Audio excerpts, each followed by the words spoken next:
আসসালামু আলাইকুম। নিশ্চয়ই সবাই ভালো আছেন। আলহামদুলিল্লাহ আমিও ভালো আছি। আজকে আমি বলবো ফেসবুক ইনকাম। অনেকেই বলে ফেসবুক থেকে লক্ষ লক্ষ টাকা ইনকাম করা যায়, কোটি কোটি টাকা ইনকাম করা যায়। এটা কি আসলেই সত্য নাকি ভুল ধারণা? আমি ধাপে ধাপে আপনাদের সাথে তা শেয়ার করব, কিভাবে আপনিও লক্ষ টাকা ইনকাম করতে পারবেন। আপনার হাতে থাকা স্মার্টফোনটি দিয়ে আপনি প্রতিদিন কি করেন একটু ভেবে দেখেছেন? সম্ভবত সকালে ঘুম থেকে উঠে ফেসবুকে নিউজ ফিল্ড স্ক্রল করেন, পরিচিতদের ছবিতে লাইক দেন, কমেন্ট করেন, কোনো মজার ভিডিও দেখে সময় কাটান, অথবা নিজের জীবনের বিশেষ কোনো মুহূর্ত শেয়ার করেন। পরিসংখ্যান কি বলেছে জানেন?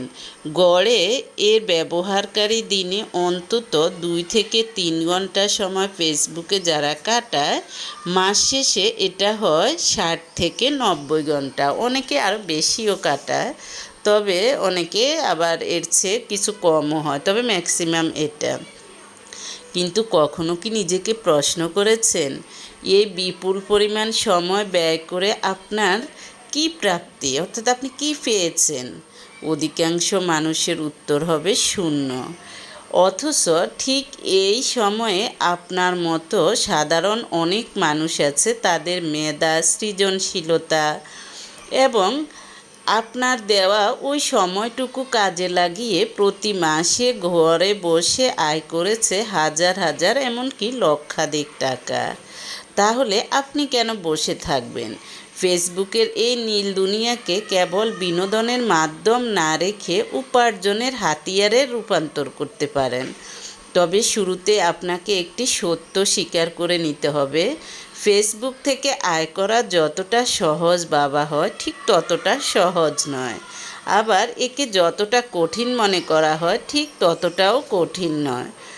এর জন্য প্রয়োজন সঠিক গাইডলাইন, যা আপনি ধাপে ধাপে আমার ইউটিউব চ্যানেলে পাবেন। কারণ আপনি শুধু ফেসবুক খুললেন, কিছু দেখা যায় যে কিছু সমস্যা আপনার থাকবেই।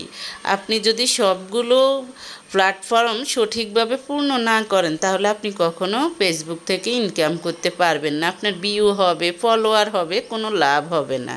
তাই আমি ধাপে ধাপে বলবো আপনি কিভাবে করলে আপনার ইনকাম হবে। প্রথম হলো ধাপ 1। ফেসবুক এখন কিন্তু সোশ্যাল মিডিয়া প্ল্যাটফর্ম নয়, এটি এখন একটি পূর্ণাঙ্গ ডিজিটাল দেশ, যার জনসংখ্যা বিশ্বের যে কোনো দেশের চেয়ে বেশি। প্রায় 300 কোটিরও বেশি মানুষ